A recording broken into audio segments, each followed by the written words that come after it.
పరిశుభ్రమైన నీరును గాలిని అందించాల్సిన బాధ్యత వారిపైన ఉంది. ఇప్పటికైనా మేము తీసుకున్న ఆలోచనలో ముఖ్యమంత్రి గారు మూసీ నది ప్రక్షాళన చేయాలి. మా ప్రభుత్వం ఏర్పాటైన తర్వాత భాగ్యనగరంలో ఉంటున్న వారికి సుందరీకరణం అనేది ఆఖరి అంశం, కానీ మెరుగైన జీవనాన్ని ఆ ప్రాంత ప్రజలకు ఇవ్వాలనే ఒక ఆలోచనతోనే చేస్తూ ఉన్న ప్రయత్నానికి మీ సలహాలు ఇవ్వండి, సూచనలు ఇవ్వండి. ఈ విధంగా చేద్దామని ముందుకు రండి. కలిసి చేసే ప్రయత్నంలో ప్రభుత్వం ఒక మంచి ఆలోచన చేస్తూ ఉన్నప్పుడు రాజకీయ ఉద్దేశంతో చేస్తూ ఉన్నదన్నిటిని కూడా ఖచ్చితంగా ఖండిస్తూ ఉన్నాము. మీ సలహాలు ఇచ్చేది ఏమైంది, సూచనలు ఇచ్చేది ఏమైంది, మీ పాత్ర ఏమైంది? కేంద్ర ప్రభుత్వంలో ఉన్నారు. కేంద్ర ప్రభుత్వంలో మీ బాధ్యత విస్మరించి మీరు అక్కడ వండుకున్నారు. సమస్యలు తెలుసుకునే ప్రయత్నం చేసి సంతోషిస్తాం, కాదంటలేము. కానీ సమస్యకు సంబంధించి ఎంత గంభీరంగా ఉంది అక్కడ సమస్య అని తెలుసుకోవాలనే ఒక ఆలోచనతోనే ముఖ్యమంత్రి ఆ రోజు చెప్పడం జరిగింది. ఇప్పటికైనా రాజకీయాలు పక్కన పెట్టండి. మేము చెప్తా ఉన్నాం, అక్కడ ఉన్న పేదవారికి స్పష్టంగా ముఖ్యమంత్రి గారు కూడా చెప్పారు. పేదవారికి, మధ్యతరగతి కుటుంబీకులకి తెలుసో తెలియకనో మరి అప్పుడున్న పరిస్థితుల్లో వారు ఆ పరివారిక ప్రాంతంలో ఉంటున్న తరుణంలో మరికొంతమంది రియాల్టర్స్తో మోసపోయి అక్కడ భూములు తీసుకున్నా, అక్కడ ఇల్లు కట్టుకున్నా వారికి ఏ విధంగా న్యాయం చేయాలని ఆలోచన దృక్పథంతో మా ప్రభుత్వం ముందుకు నడుస్తున్న ధర్మిల్లో ఈ విధంగా రాజకీయం చేసి లబ్ధి పొందామంటే ప్రజలందరూ కూడా హర్షించరు. ఖచ్చితంగా చెప్తా ఉన్నాం. మహారాష్ట్రలో ఎన్నికలు జరుగుతూ ఉన్నాయి.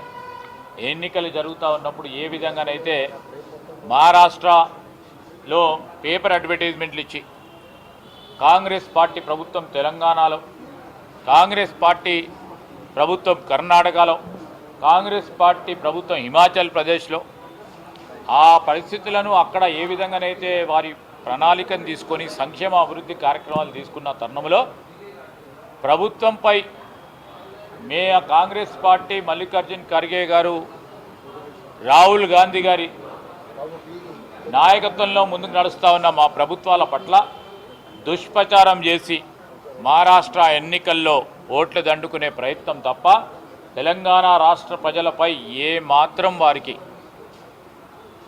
అభిమానం లేదు, ఆప్యాయత లేదు, పని చేయాలని ఆలోచన లేదని స్పష్టంగా కనబడతా ఉంది. 2 గోడలు కడితే సరిపోతుంది కదా సార్ అని చెప్పండి. అదే ఇప్పుడు మీరు చెప్పకుండా మీరు గోడలు కడతామంటున్నారు. కడదాము. సాంకేతిక పరంగా శాస్త్రీయబద్ధంగా గోడలే కడితే సరిపోతుంది అనుకుంటే ఆ క్రమంలోనే ఈరోజు ఇంకా కూడా డిపిఆర్ ప్రిపేర్ కాబోతా ఉంది. ఇంకా డిపిఆర్ కాల. ప్రధానంగా రాబోయే వందలాది సంవత్సరాల కాలంలో ఈ భాగ్యనగర్ హైదరాబాదులో ఎక్కడ కూడా ఎప్పుడైనా భారీ వర్షాల వల్ల ప్రాణ నష్టం కలగొద్దు, ఆస్తి నష్టం కలగొద్దని ఆలోచన చేసి ఈరోజు చేస్తూ ఉన్న ప్రయత్నానికి మీ దగ్గర పంపిస్తాం. ఈ విధంగా చేయమని చెప్పండి. మేము ఇంజనీర్లం కాదు. సాంకేతిక పరంగా శాస్త్రీయబద్ధంగా ఎక్కడ వెసులుబాటు ఉంటే దాని పరంగా చేసేందుకు మేము వెనుకాడబోం, బేషిజాలకు పోతలేం. మా అంత ప్రయత్నం శుద్ధమైన నీరు, పంటలకు పండించే దానికి నీరు, త్రాగేందుకు నీరు, శుభ్రమైన పరిశుభ్రమైన వాతావరణంలో మంచి గాలిని పీల్చుకోవడానికి హైదరాబాద్ వాసులకు దోహదపడాలని ఒక ప్రధానమైన ఆలోచన మాది.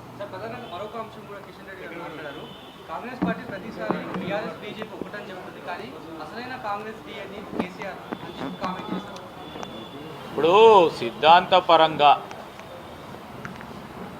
ఎవరితోని ఇప్పుడు టీఆర్ఎస్ పార్టీ అనేక సంవత్సరాలు ఎవరితో నడుస్తూ ఉంది?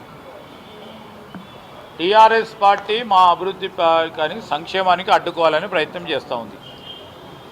మూసీ నది ప్రక్షాళన చేసినప్పుడు ఏ విధంగా దుష్ప్రచారం చేసే ప్రయత్నం చేసినరో దాని తర్వాత ఎవరు మొదలు పెడతా ఉన్నారు?